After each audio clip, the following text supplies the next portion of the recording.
Good morning, everyone. Good morning. Good morning. I'm Valeria Robecco, the UNCA president, and UNCA is pleased to host today this very important panel and these very important speakers, women leaders from US, South Korea, and Japan, on their campaign to push for peace process in Korea. I'm going to leave the floor to the moderator of today's event, Kathleen Richards, Media and Communicator Coordinators of Korea Peace Now, that will introduce the panelists. Thank you for coming to UNCA. Thank you so much for having us. Good morning, everyone. Thanks for joining us. My name is Kathleen Richards, and I'm the Media and Communications Coordinator for Korea Peace Now, Women Mobilizing to End the War. Korea Peace Now is a global campaign to educate, organize, and advocate for a Korea peace agreement by 2020, as well as to push for women's meaningful inclusion in the Korea peace process. This campaign is being led by 4 women's peace organizations, the Women Cross DMZ, the Nobel Women's Initiative, Women's International League for Peace and Freedom, and the Korean Women's Movement for Peace, which is itself a coalition of several women's peace organizations in South Korea. We'd first like to thank the UN Correspondents Association for hosting today's press conference. Women Cross DMZ was here in 2015 to announce their historic peace walk. And so we're very excited to be here to launch our women-led global campaign to end the Korean War. We have 4 speakers today representing the 4 organizations that are launching this campaign. First, we have Christine Ahn, who is the founder and executive director of Women Cross DMZ, a movement of women mobilizing globally for peace in Korea. Next, we have Jody Williams, who is the chair of the Nobel Women's Initiative. Jody won the Nobel Peace Prize in 1997 for her work on the campaign to ban landmines.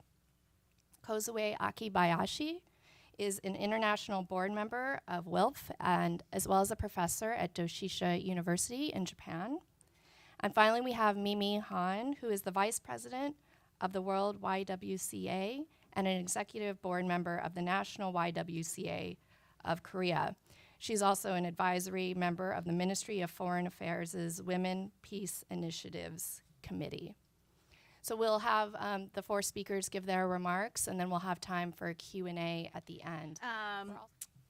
I'm Christine Ahn. I'm the founder and executive director of Women Cross DMZ, and it's really amazing. You know how Facebook sometimes puts up, X years ago, this happened on this day, and actually it was 4 years ago yesterday that we were here at UNCA announcing our historic crossing of the DMZ. And so for those of you that may not know, 10,000 Korean women marched with us on both sides of the DMZ. We held women's peace symposiums in Pyongyang and also in Seoul with hundreds of women.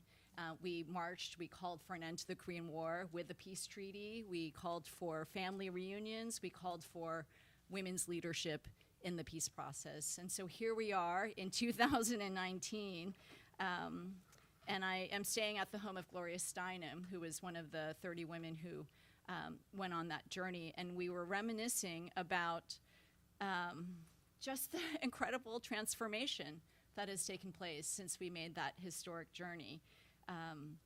We would have never imagined that the 2 leaders of North and South Korea would have met 3 times and made 2 peace agreements where they have committed to ending the war and transforming the Korean Peninsula after 70 years of war and division. We would have never imagined that the DMZ would be considered a peace zone and that steps would be made to demine portions of the DMZ. So it's just, it's a historic moment. This is a once-in-a-lifetime opportunity, and we cannot squander this historic moment. But sadly, peace between the 2 Koreas hinge so much on the relations between the US and the DPRK. So that's why I traveled to Hanoi a few weeks ago with a small delegation of from our campaign. We carried a letter that was signed by over 250 women from 43 countries, including Jody Williams, other Nobel Peace Laureates, Gloria Steinem, Alice Walker, Jane Fonda. These were women that called together in one voice on President Trump and Chairman Kim Jong-un to establish a peace process towards the signing of a peace agreement, and that must include women in that process. And so when we arrived, peace was in the air. Peace banners, US, DPRK, Vietnam flags, all together waving. They decorated the entire city. And on the day of the summit, I called my daughter in Hawaii and I said, today is the day that the US and North Korea are going to declare an end to the Korean War. Well, by lunch, the summit was derailed. And President Trump, soon after, explained at a press conference that North Koreans, they wanted the complete lifting of the sanctions, and that they were only willing to denuclearize a portion of the areas that the US had wanted. Well, that evening, in a rare midnight press conference, when do the North Koreans hold press conferences? But they did in Hanoi, and they countered Foreign Minister Ri Yong-ho. He countered what Trump had said and said that they had only demanded a partial removal of the sanctions, that these were the sanctions imposed after 2016, and that these were the sanctions that were harming the economy and the civilian population. And so, I don't need to go into Hanoi, and we're still picking up the pieces to understand what happened. But we do know that the presence of John Bolton, who is renowned for destroying peace deals, he was the one responsible for basically undoing the agreed framework that the Clinton administration negotiated that froze North Korea's nuclear weapons program. And so now we've seen the Trump administration. Before Hanoi, we saw a speech by Special Representative Began basically give a pragmatic, step-by-step approach. Many things were on the table, including liaison offices, partial lifting of sanctions, but really a transformative approach, besides being singularly focused on denuclearization. And now we've seen the Trump administration return back to its maximum pressure campaign. And that is a dangerous place. It is clearly an ineffective approach to reach denuclearization, but peace as well on the Korean Peninsula. So where do we go from here? The good news is that we are here today to announce the launch of our women's campaign, Korea Peace Now, Women Mobilizing to End the Korean War. We just returned from Washington, D.C., where we started an important dialogue between South Korean women parliamentarians and civil society with U.S. women members of Congress and civil society in the U.S. We started the morning with a breakfast between two U.S. Congresswomen that are renowned for their efforts to achieve peace. Barbara Lee, she was the only one after 9/11 to vote against the authorization to use military force. And Jan Schakowsky, who has been a champion for women, peace, and security in the United States. These two women hosted a dialogue with three members of the National Assembly from the Democratic Party, and it was an amazing exchange. Kwon Mi-hyuk, who was the floor spokesperson from the Democratic Party, she started by saying to Congresswoman Lee, they sat across the table, she said, "You and I share something in common. Both of our fathers fought and served in the Korean War." And that was a significant statement to make, because we know it was Barbara Lee's father's experience in the Korean War that led her to take that courageous stand to vote against the U.S. invasion of Afghanistan. And so it was a heartfelt and meaningful and substantive exchange, and they presented proposals for bilateral collaboration to establish a roadmap to peace built on the women, peace, and security laws of both countries. These potentially groundbreaking initiatives, as proposed, would involve both women lawmakers and members of civil society from both countries. The proposals were very positively received by the U.S. Congresswomen, so we are now going to follow up and will soon announce what we expect to be a very exciting collaboration as the details are confirmed. Members of our global campaign also traveled with the parliamentarians throughout Capitol Hill. They met members of Congress, including those who had introduced a new resolution, Congressional Resolution H152, that calls for an end to the Korean War and for the president to establish a peace process towards the signing of a peace agreement. We then met with many of these who co-sponsored the bill. That included Representative Ro Khanna, Andy Kim, the first Democrat, Korean-American Democrat in Congress, many influential congresswomen, and we also met with Bernie Sanders, Senator Bernie Sanders. We ended our Washington visit at the Korea Peace Network conference yesterday, where dozens of activists from across the United States came to gather and to conduct advocacy visits yesterday and today. What was really significant about that conference, besides the substantive information that was conveyed by leading experts on the humanitarian impact of the unresolved war on people's lives, or why we need a peace agreement, we had speakers from the Cato Institute and from the National Interest.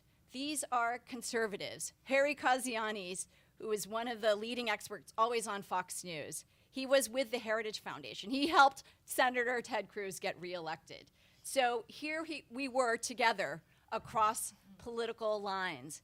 And that's what women do and why women must be part of the peace process. We have historically been known to work across religious lines, ethnic lines, national lines, ideological lines for peace. And we know that when women are involved in the peace process, it leads to a peace agreement and a durable one. So this fragile, in this post-Hanoi moment, in this fragile, fragmented, unclear peace process, if you can even call it that, it calls for a new pathway. And so we will be moving forward, building on the strong US-ROK alliance and with the shared umbrella of policy and laws that say women must be included. Unless we are deliberate in acting and planning, women will not be included in a meaningful way. That's why we have launched this global campaign, because everything we do will be informed by good practices and things that we have learned about peace negotiations and processes around the world. We want to ensure that we are doing this with all of our global knowledge and apply it to this critical moment in one of the most influential and important peace negotiations in the world. Thank you. Is this thing working? I know, I- yeah. I don't know. It doesn't really matter. I'm sure that you hear me. I project my voice very well. Thank you. I was born around the time of the Korean War. My father had been in the Navy during World War II and then was called up for the Korean War. From my family's perspective, fortunately, he did not have to go. The reason why is not fortunate. My oldest brother was born deaf and became a violent paranoid schizophrenic. And I was born right then, and my mother would have been left with my brother and myself as an infant, so he did not have to go. So Korea has been part of my framework, since I was a kid.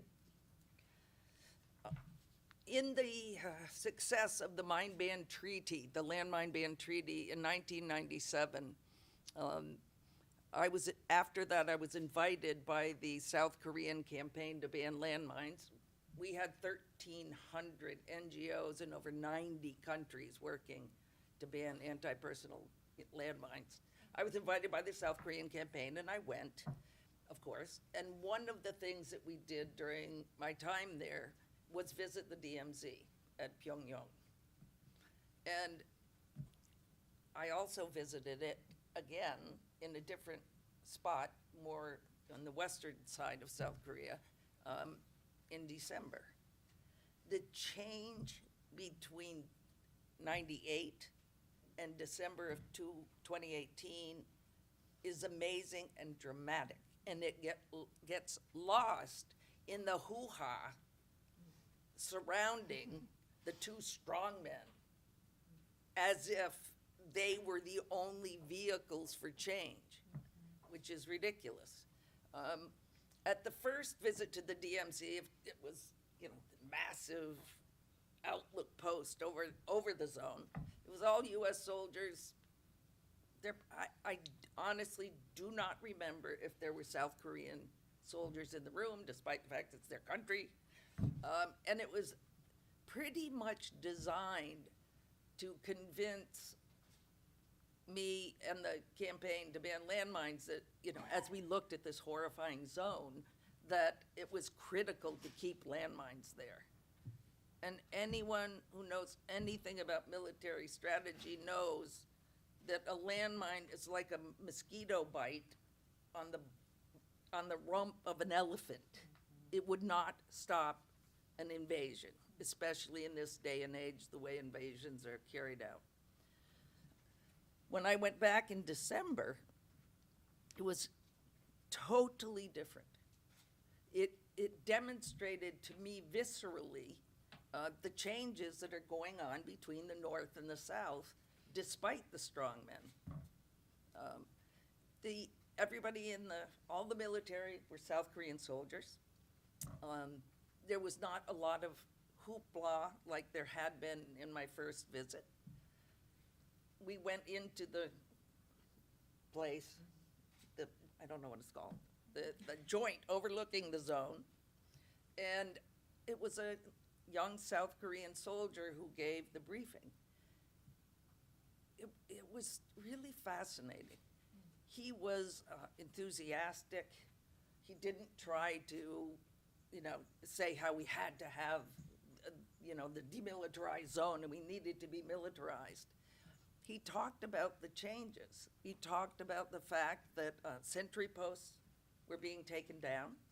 He talked about the fact that the blaring propaganda from each side had stopped.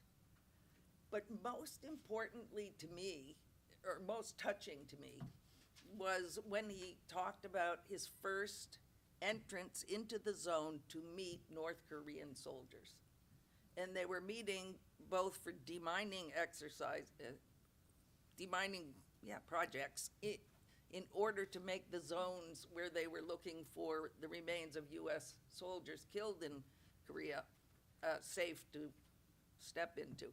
He said he was trepidatious, you know, at the thought of meeting, you know, face to face his enemy. He said he went with his heart full of hate. And he said when he got, you know, when they met, you know, they both steely-eyed each other, like, you know, who's more macho in this game, right? And he said as they worked over time together, his hate dissipated. He said, you know, it was very clear that we're both human beings. We're both men who are just doing our jobs. And it transformed how he felt. And I think that in the changes that are being seen between the North and the South, despite what Mr. Trump does or doesn't do, there is transformation taking place. And I think that it is time to focus a bit on what is happening between the Koreas. It is their peninsula. You know, we don't own that piece of land, even though we always think where we've invaded, we own it. The Korean people have a right to peace.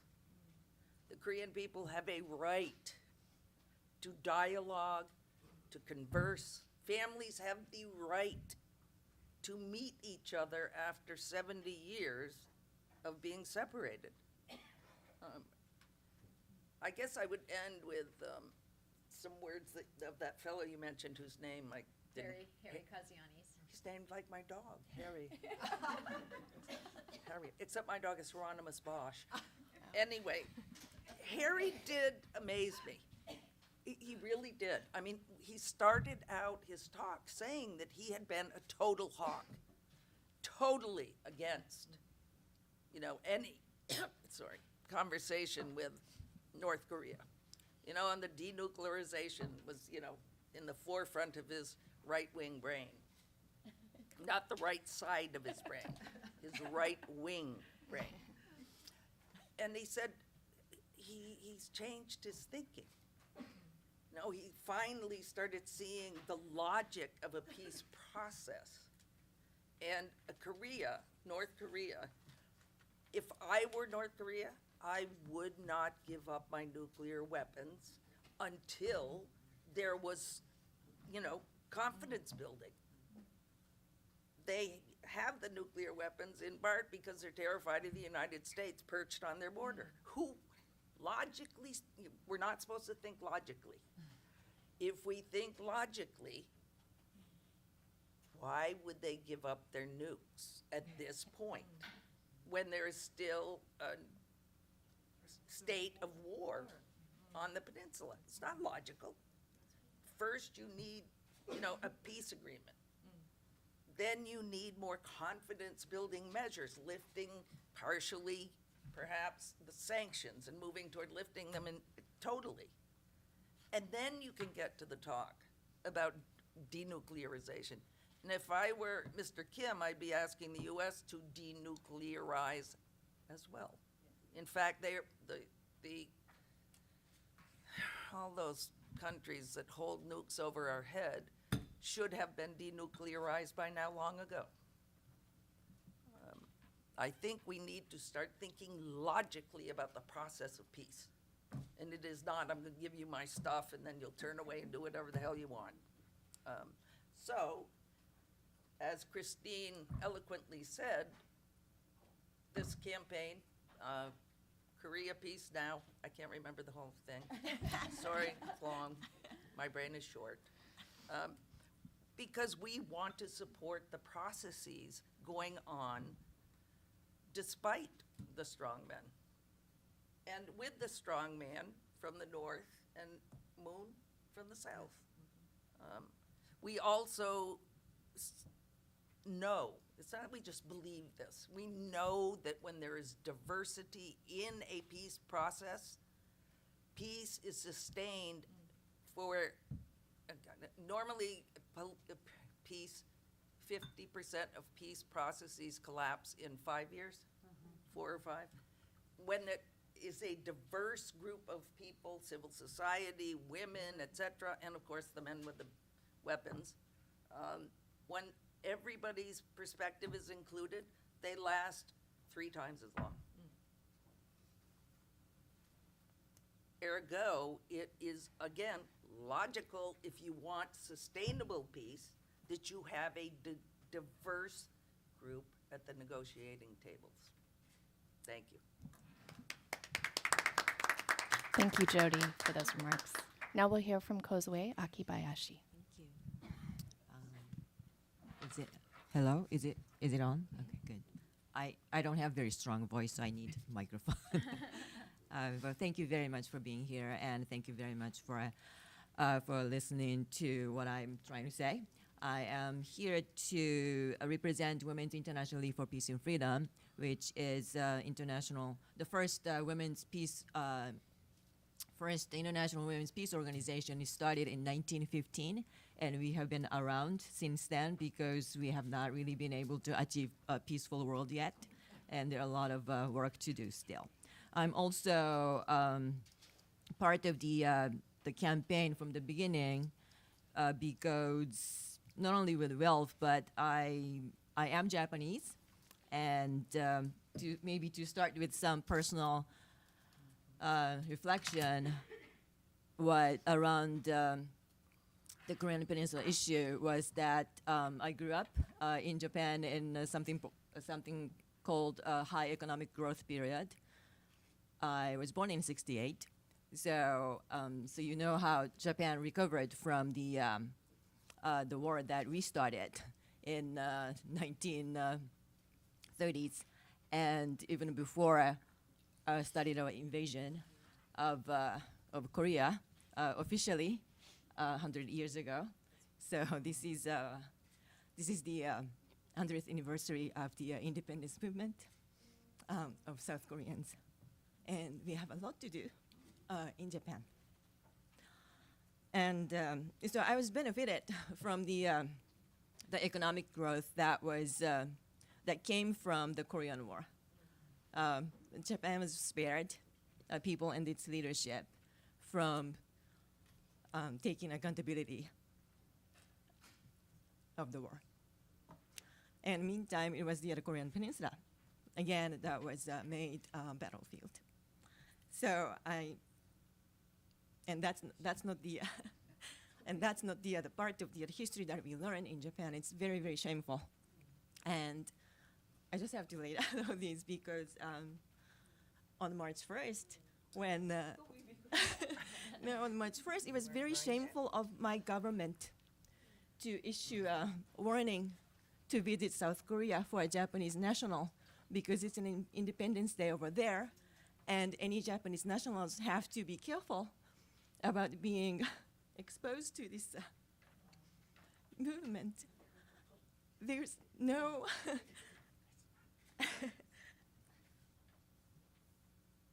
I was very deeply ashamed of what our government said in public without any apology to anyone that we heard it. So it is very important for me to be a more active and visible part of this campaign to end this war. That's the origin of the division laid on the Japanese colonization of South Korea. I mean the Korean Peninsula. So, and it also, I thought it was our responsibility of Women's International League, Women's International Peace Movement, to take this, to address this, to end Korean War that has been going on for 70 years.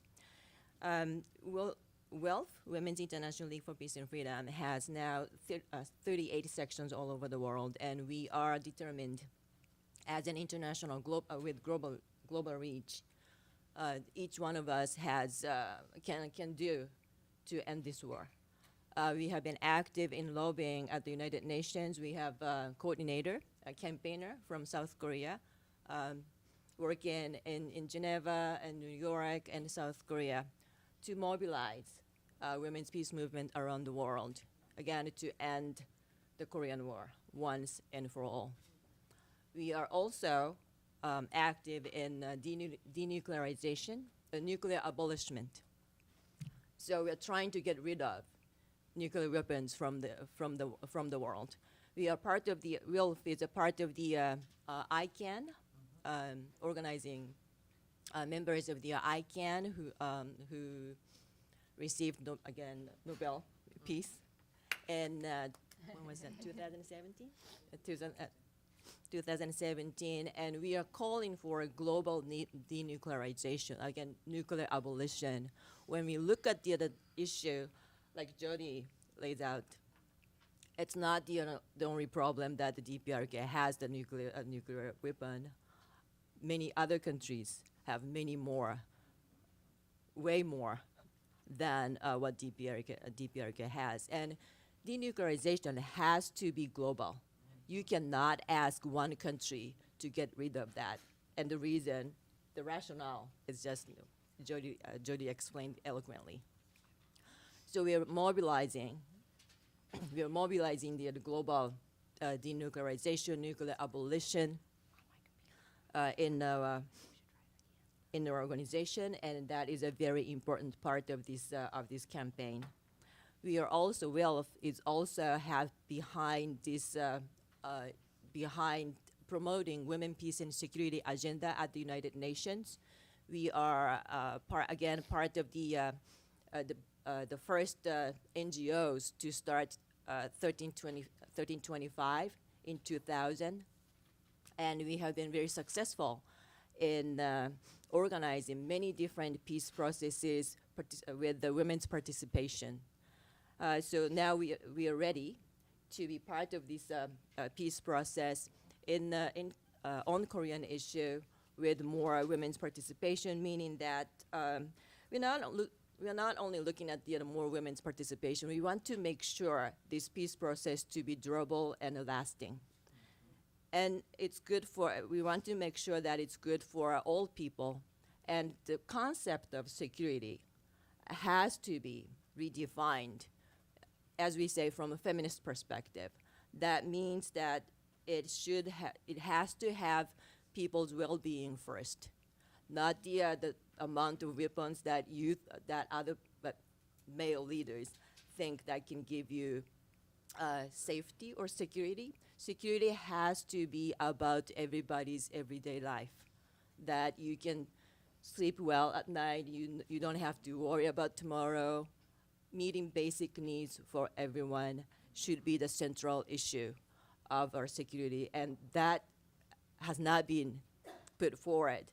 That's not something that we have heard in this peace process, and we want to make sure by sending feminist peace activists into the process to make sure that peace on the Korean Peninsula will be a lasting one and good for everyone.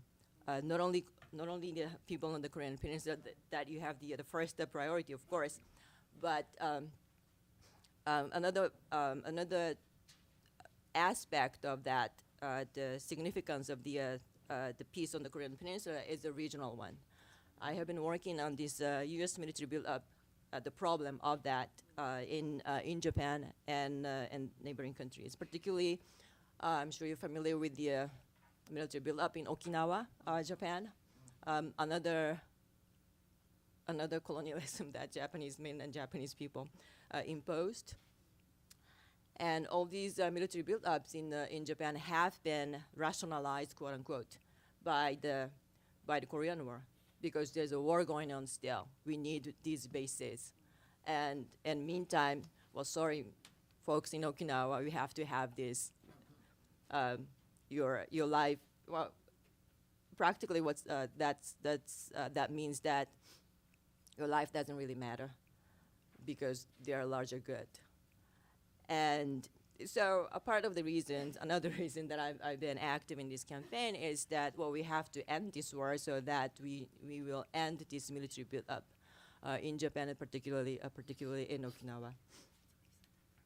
So and for this peace process to be more a lasting one, we do need multilateral approach. It cannot be done between two countries. It has to be a multilateral forum for confidence building among countries like Japan, China, North and South Korea. And for Japanese side, it's very important that the Japanese government acknowledge and apologize for the so-called historical issues, the colonial and the war damage that was done to people on the Korean Peninsula and in China and other areas that Japan ended. So I'm ending. I don't know how to end, but I'm ending my remark here and give it to Mimi. Well, I was prepared really the video clips. Unfortunately, I'm running out of time. I mean, let's just start. She talked about the history between Korea and Japan. This year is especially important because it marks 100th anniversary of the March 1st independence movement under Japanese colonization. More than 1/10 of the Korean population came out of the street calling out for freedom and peace. And more than 7,500 people were brutally killed. And more than 16,000 people were arrested and tortured and persecuted. Despite of this merciless oppression and suppression, March 1st remained to be non-violence movement. And March 1st was true peace-centered movement. And the March 1st was voluntary movement led by people and led for the people. And it didn't stop there in 1919. It continued to carry on to the pro-democracy movement until 1980s. It didn't stop there. It continued to do with the candle visual. You all know about 2016. That's when the Moon Jae-in regime came out of that with the candle visual movement. And then it didn't stop there. It continues and carries that spirit of the March 1st movement until now on the peace and unification movement in Korea, here, right now. However, we are still divided. More than 70 years. And then the war is not ended for 70 years. How many times we have to call out to tell people, to the global society, that it's just enough, more than enough. We want peace. In Korea, we had such a deep scar and trauma of this war and division. We had three painful divisions in our history. 1945, we were division of the territory. You know that. We were liberated from Japan colonization, yet we didn't even have time to celebrate. We didn't even start the war. We were not even part of the war. We were the victim of the war, of the World War II. Yet we were divided. Germany was divided. I mean, it makes sense because they started. But us, we are like one day, we find out that without any consensus, our land was divided. Just imagine that. In 1948, there was a division of sovereignty. Two different regimes came out of separate regime because of due to this division of the territory. 1950 to 53, there was a Korean War. After that, there's another division of the family and people. My God, this trauma of this is living on in our lives, even to me. Even though I never went through the Korean War, even though I never went through this occupation of Japanese, still the division of family lives on me. Why? Because my mother was born in Pyongyang. I lived my life most of my life with my grandmother. She was born in Pyongyang, lived more than 45 years of her life. And I remember she talks about her hometown and friends and relatives, still lingers in my ears. And yet, unfortunately, she never returned to see them, and now she's no longer alive to see that day. More than 8 million of Korean people is displaced families. I mean, we want peace. Korean people is longing and craving for peace. Is that not enough? Is that not enough? We don't, statistic tells you, right after the Hanoi Summit, there was a Korean Society Opinion Institute. They announced this result of the survey of the public poll. It says that, I just want to make sure that I'm giving you the accurate information. 81.2% they expected to have successful summit of Hanoi, right? And then 86.4% they full supportive of the declaration of the end of the war. And 72.1% support signing the peace treaty. And 77% of the Korean people still wants accomplish third U.S. and North Korea summit. We are not giving up. People still, even though they said this was a failure of the summit, we don't know. We cannot accept this. There must be, and we are not giving up for that. Last year in 2018, 94% of the people welcomed with the North and South Korean summit. I mean, number cannot lie. So I'm just telling you how much Korean people wants peace now. And, no more playing war games with the security of 80 million people of Korea. No more. Please, no more. And this is not, as she said, it's not just a matter of Korean peace. It's directly related to China Russia, all these superpowers goes in. This is gonna cause huge war. We are in the same boat. Ladies and gentlemen, I mean seriously, we are here to not just keep the peace, we are the peacemakers, aren't we? So I'm asking you to be supportive of this peace trade campaign, and just let's make peace. Thank you. Thank you so much. I know we're running out of time, so we have 10 minutes for question and answer or so. So let's prioritize questions from the media if possible. Yes. Good morning, thank you. I wanted to find out if you're going to be having any meeting today with a representative of the State Department, Stephen Biegun. He's here in this building as we speak. Where? Security Council. Wow.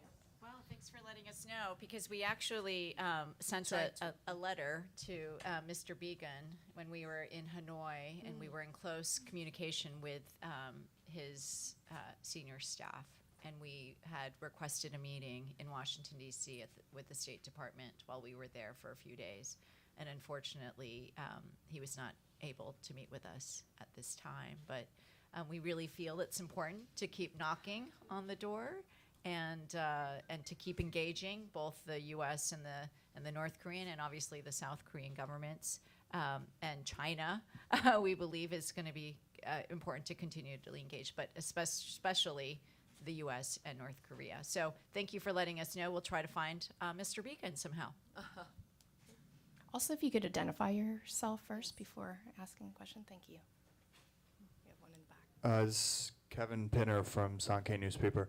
In your meetings with politicians in Washington, D.C., are you asking the U.S. to consider lifting some of the United States or United Nations Security Council sanctions? You can go first, Mimi. The sanction and the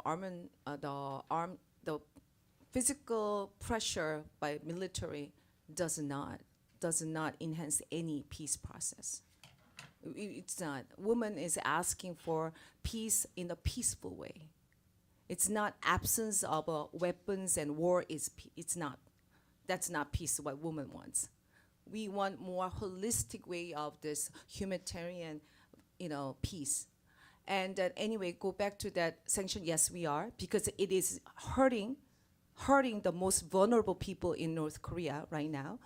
In the UNICEF, there is a report just recently came out. More than 60,000 children are danger of starving. So I mean, and you know that it's most of the victim is women and children. And this sanction is not going to bring a peace.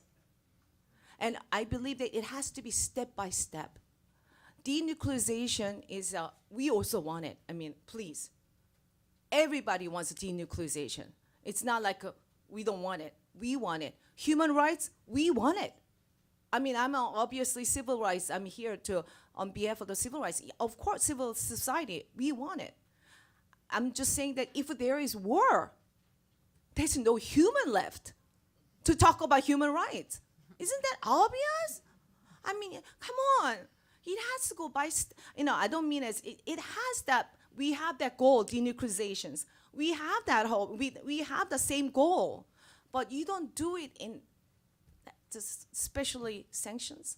It's really odd. Yeah, and when we met with Senator Sanders' office, that was, obviously one of the tools that the U.S. Believes is an effective policy to get North Korea to denuclearization. And, I think we also had a North Korean defector with us, and she made the very clear point that it has not succeeded in harming the regime. And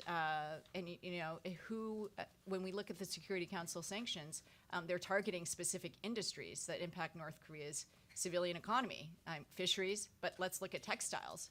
Who do you think works at those textile factories? Is it Kim Jong-un? I don't think so. I think it's largely women workers in those factories. And we now have decades of studies that show when women have control over their pocketbooks, who benefits? Everybody benefits. The children benefit. They have access to education. They have access to food. They have access to health.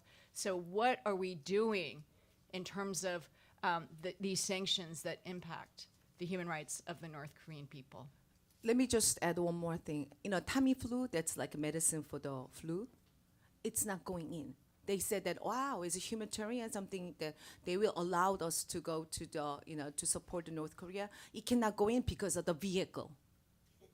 The vehicle has the steel and, I mean, and the kids are even cannot get the proper medicine for the flu. Yeah, it's Rhonda Haubin, and when I came to the UN, writing for Oh My News, the English edition at that time, the second day I was here, it was 1718 was passed, and the North Korea, DPRK, was furious that they were not allowed to speak until after the sanctions were passed. And I've learned since that I knew there was something wrong with that, but I've learned since that there's Article 32, Section 5, that says that they have to invite a country that they have a dispute with. They have to hear what they have to say. They don't get to vote, but they have to hear them. And they never do that, essentially. They once did that, and in what I've seen. And so there's aspects like that. There's also, I found a way that Christine helped with, actually, that to write to the Security Council, where it gets recorded and it's available. And I thought that what struck me, and I want to know how, if you have a plan how to deal with that. I've heard it just in a few days recently, but 2 of the Security Council members, new people, or people who are of the P5, saying the sanctions is what has brought DPRK or North Korea to the table, and that's not true. So could you talk about the candlelight? They know nothing about the candlelight. Okay, they thank know you. nothing about the democracy. Is there somebody who could speak to that a bit, and how you can bring that here? Thank you. Thank you. Well, I mean, basically, we, as part of our global campaign, we are also targeting countries that especially contributed and participated in the Korean War. It's not just a Korean War between North and South Korea or also the United States and China, but it actually involved 21 nations, which included countries like Canada. And so we have many of these women are traveling to Ottawa after spending several days in New York. We believe that we have to break this alliance, this maximum pressure alliance, which is just harming ordinary people and is not succeeding in its intended goal, which is denuclearization or human rights. Neither of those are being achieved with this maximum pressure campaign.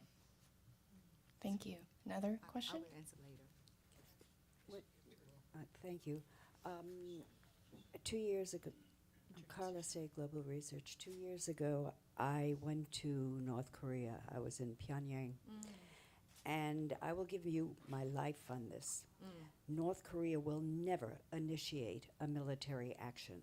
They know war because we pulverized the whole country in the 1950s, and they remember. And I want to thank Jody Williams for saying she sees no reason why they should give up their nuclear weapons until we sign a peace treaty that would legally bind us.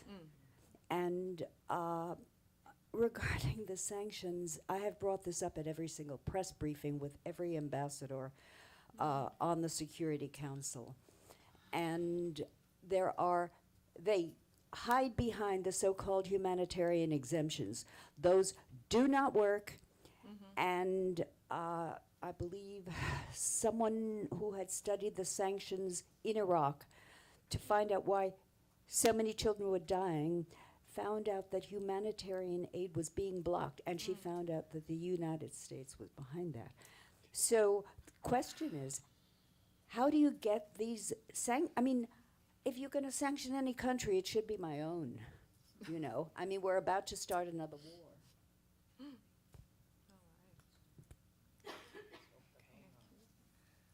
That's why we need this campaign. That's why we need all of us. Is to there be- another question? Yes. Hi, Shauna McGee from Kyoto News. I've been following all that you've done. Oh, sorry, and I have a cold as well. Shauna McGee from Kyoto News. I just had a quick question. The walk away from Hanoi is disappointing, to say the least, but I was at a Korea Society event, and they suggested that it's part of Trump's persona. It's a real estate deal that wasn't up to par. How do you weigh in on that? What's your view? Do you think it's just part of his dramatics, theatrics, and that he really is vested in it? What do all of you panelists see as how vested he is in this? And then secondly, if you don't mind, what is your goal? You've launched this campaign today. Is your first goal, for example, to get the resolution passed, or what's your first step in this process, which I'm sure will be lengthy? Thank you. Well, our goal is to see the end of the Korean War, a decisive end with a peace agreement. And we see many vehicles, and we see the congressional resolution as a very important vehicle. Because, you know, it's not just John Bolton, the National Security Advisor, who's a huge obstacle, but in fact, many Democrats are obstacles to achieving a peace agreement. And that's why it was really important that, you know, several progressive members of Congress who have, you know, like a Korean American, the only Korean American in Congress right now, saying we need this, we need a peace agreement to end the Korean War. And many women, members of Congress who were recently elected, who believe we need to have a new vision, because it wasn't just, the Korean War inaugurated the military-industrial complex in this country. It quadrupled defense spending. We're dealing with a $750 billion military budget that Trump introduced.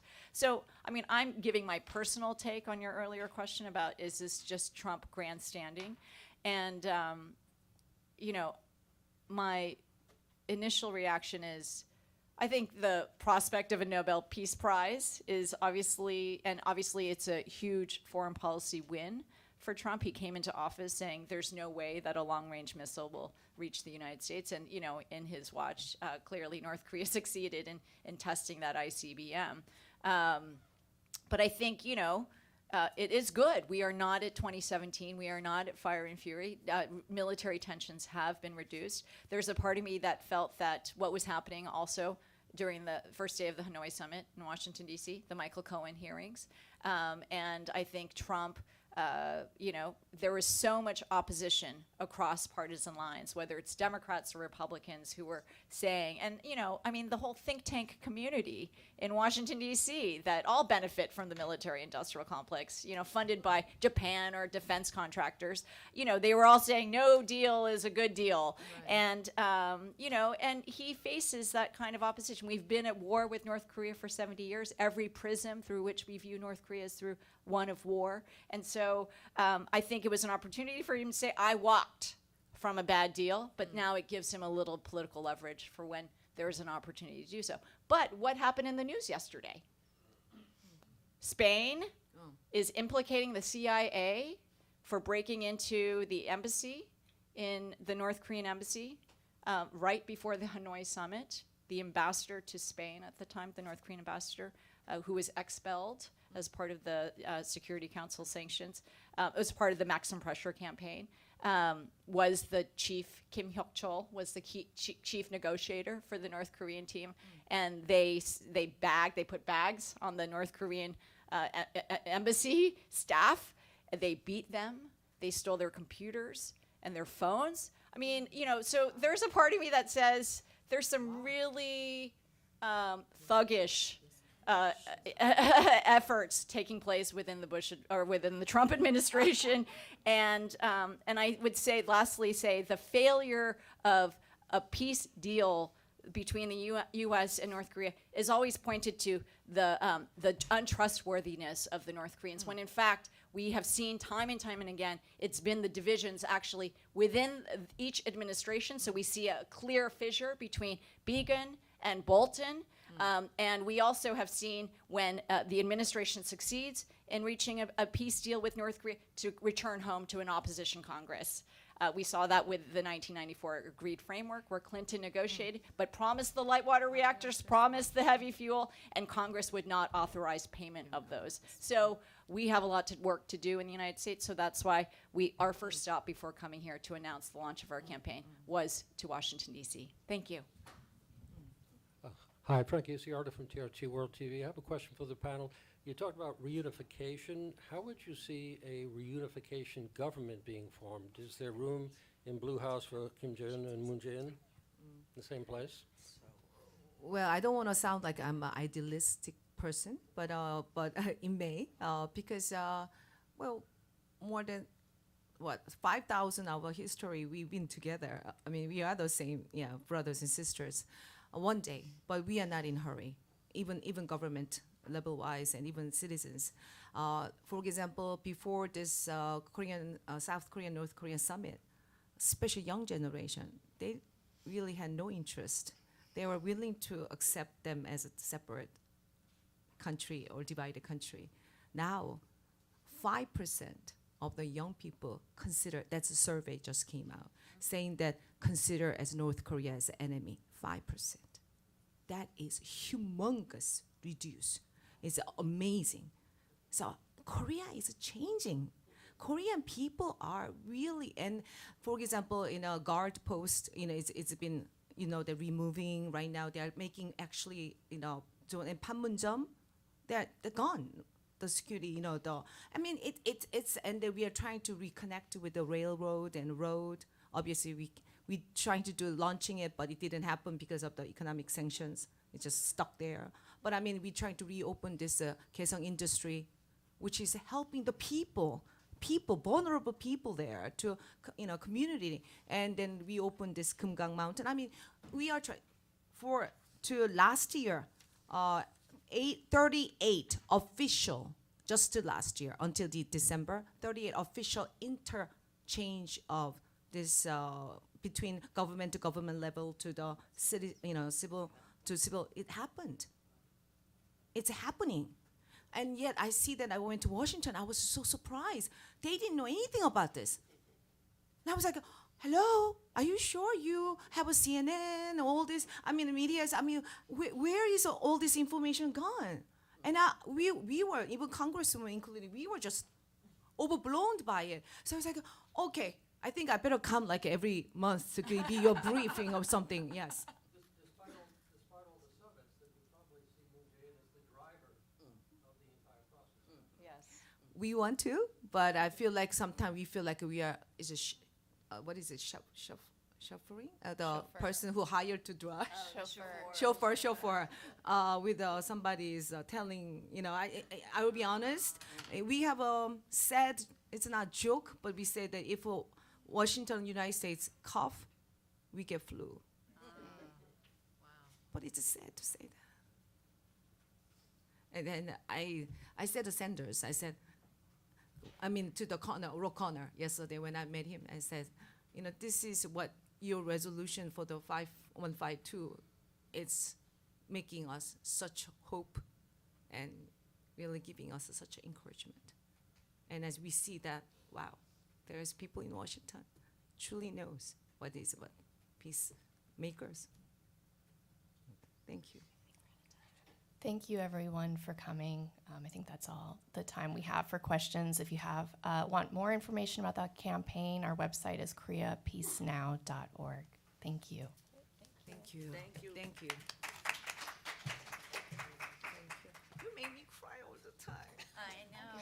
She was. You're the crying. I didn't